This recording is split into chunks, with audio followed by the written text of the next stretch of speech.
जय श्री राम दोस्तों, मैं हूं उत्कर्ष, आपका स्वागत करता हूं आपके YouTube चैनल में। आशा करता हूं आप सभी अच्छे होंगे और इन्वेस्टिंग कर रहे होंगे। हमारा आज का वीडियो का जो टॉपिक है वो है इमरजेंसी फंड। आखिर ये इमरजेंसी फंड होता क्या है? आजकल इसके ऊपर काफी लोग बात कर रहे हैं, सब में कंफ्यूजन भी बना हुआ है कि इमरजेंसी फंड हम बनाएं कि नहीं बनाएं, जरूरी होता है या नहीं होता है, या सिर्फ ये एक बकवास है। तो इस वीडियो को जब आप पूरा देखेंगे तो आपको समझ में आ जाएगा कि ये बकवास है या फिर आपके फायदे की बात है। तो देर ना करते हुए शुरू करते हैं आज का वीडियो।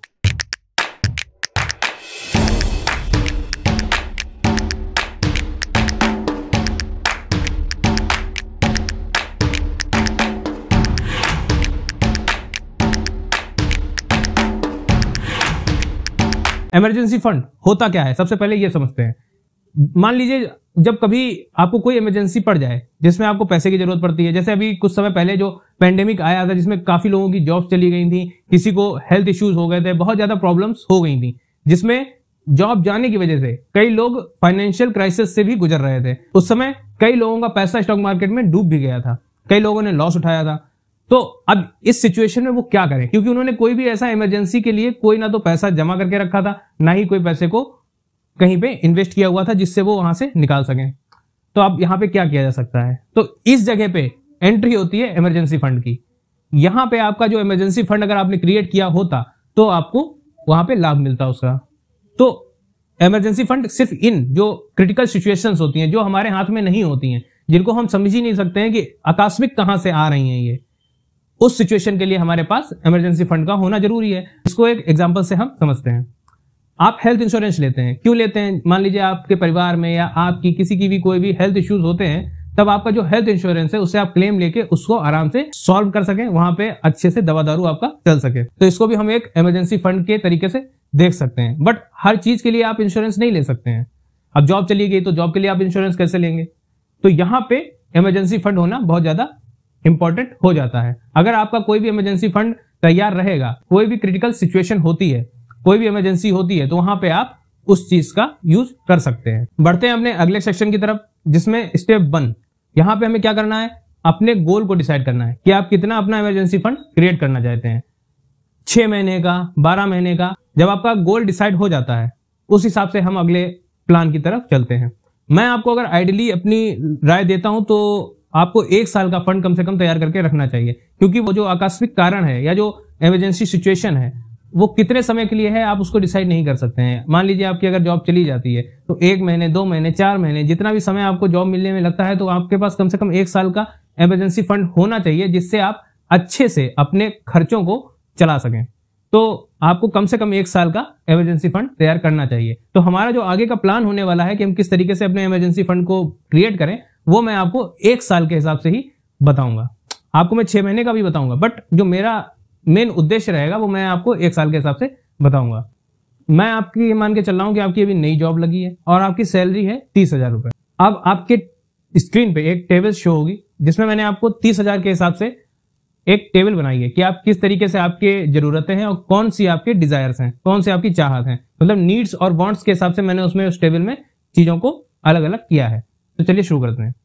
इसमें आपको स्क्रीन पे दिख रहा होगा आपकी सैलरी है 30,000 रुपए, जिसमें रेंट आपका जा रहा है 5,000 रुपए, यूटिलिटीज एंड फूड्स में आपका 7,000 रुपए जा रहा है, और ईएमआई मैंने मान के चल रहा है आपका 5,000 रुपए जा रहा है। अगर आपको कोई भी लोन चल रहा है तो उसको भी मैंने इसमें इंक्लूड कर लिया है, जिसकी ईएमआई 5,000 रुपए जा रही है आपकी।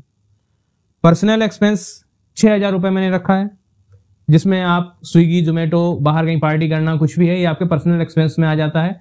वो 6,000 रुपए मैंने इसमें रखा हुआ है। अब जैसा मैंने आपको शुरुआत में कहा था कि इन्वेस्टमेंट करना भी बहुत जरूरी रहता है, तो इन्वेस्टमेंट के लिए भी मैंने इसमें 7,000 रुपए आपका इंक्लूड किया हुआ है। अगर आप इन्वेस्टमेंट नहीं करते हैं तो आज से ही शुरू कर दीजिए।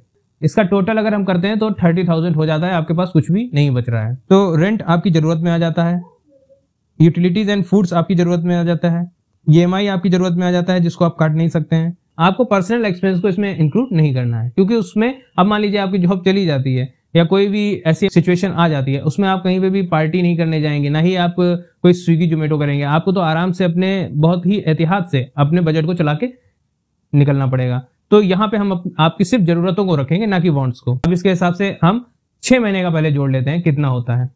अगर हमने 5,000 रेंट ले लिया, 7,000 यूटिलिटीज एंड फूड्स ले लिया, EMI का 5,000 ले लिया, टोटल हमारा बनता है जाके 17,000। 17 इंटू 6 करेंगे तो हमारा हो जाता है 1,02,000 रुपए। यानी अगर आप 6 महीने का अपना फंड बनाते हैं तो आपको 1,02,000 रुपए तैयार करना पड़ेगा। अब देखते हैं 1 साल के हिसाब से, जो मैंने आपको बताया था कि मैं जो गोल लेके चल रहा हूं वो मैं आपका क्रिएट 1 साल के हिसाब से ही करवाऊंगा। तो 1 साल के हिसाब से अगर आप 17,000 के हिसाब से पर मंथ आपका जो खर्चा बन रहा है उसमें आपको अगर फंड की जरूरत है तो 2,04,000 का आपको अपना फंड साइज क्रिएट करना पड़ेगा। तब आप आराम से 1 साल अपना जो कोई भी अगर इमरजेंसी सिचुएशन होती है उसमें आराम से सर्वाइव कर सकते हैं। तो यहां तक तो बात क्लियर हो गई कि आपको कितना फंड साइज चाहिए अपने इमरजेंसी फंड के लिए अगर आप 1 साल का बनाते हैं। अब इसको हम अचीव कैसे कर सकते हैं, ये भी एक बड़ा क्वेश्चन हो जाता है। क्योंकि चलिए ये तो समझ लिया हमने कि 2,04,000 हमें 1 साल में चाहिए, जिससे अगर कोई भी ऐसी इमरजेंसी सिचुएशन होती है तो उसमें हम आराम से अपना सर्वाइव कर सकें। बट इसको अचीव कैसे करें? सैलरी तो हमारी 30,000 है, जिसमें मैंने आपको नीड्स एंड वांट्स सब आपको बता दिया है, जिस हिसाब से आपका चल रहा था उसमें आपका बच कुछ नहीं रहा है। अगर आप कोई इमरजेंसी सिचुएशन में हैं तो वहां पे आप कोई भी अपना पर्सनल एक्सपेंस नहीं करेंगे, क्योंकि आप बहुत आराम से और बहुत केयर से अपने बजट को चलाने की कोशिश करेंगे। ना तो वहां पे आप स्विगी, जोमेटो, पार्टी या अपने ऊपर कोई भी कपड़ों के ऊपर खर्चा करना, ऐसा नहीं करेंगे।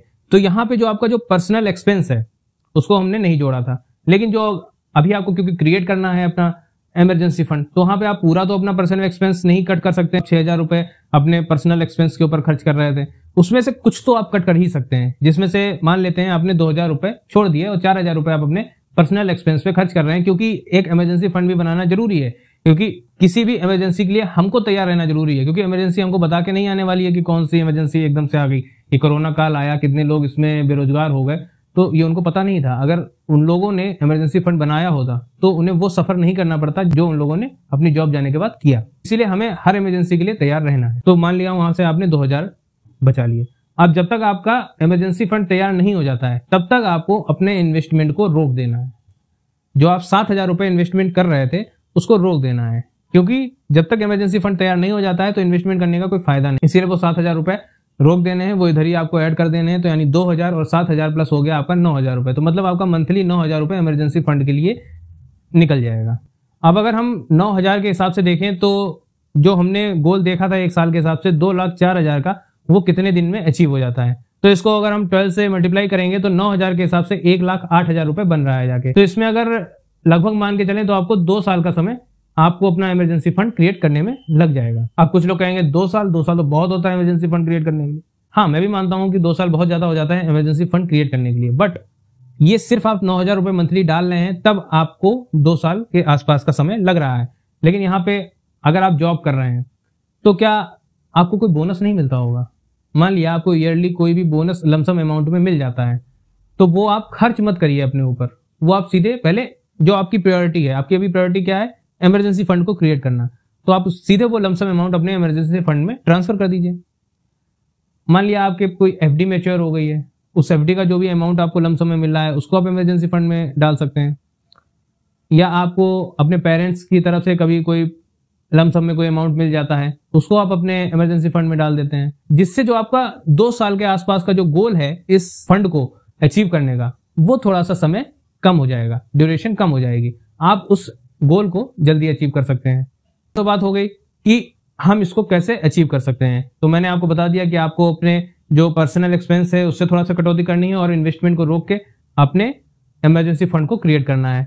आपको कोई भी लमसम अमाउंट मिलता है उसको आप सीधे अपने इमरजेंसी फंड में डाल दीजिए, जिससे आपका जो फंड साइज है, जो भी आपका गोल है, वो आपको कम समय में अचीव हो जाता है।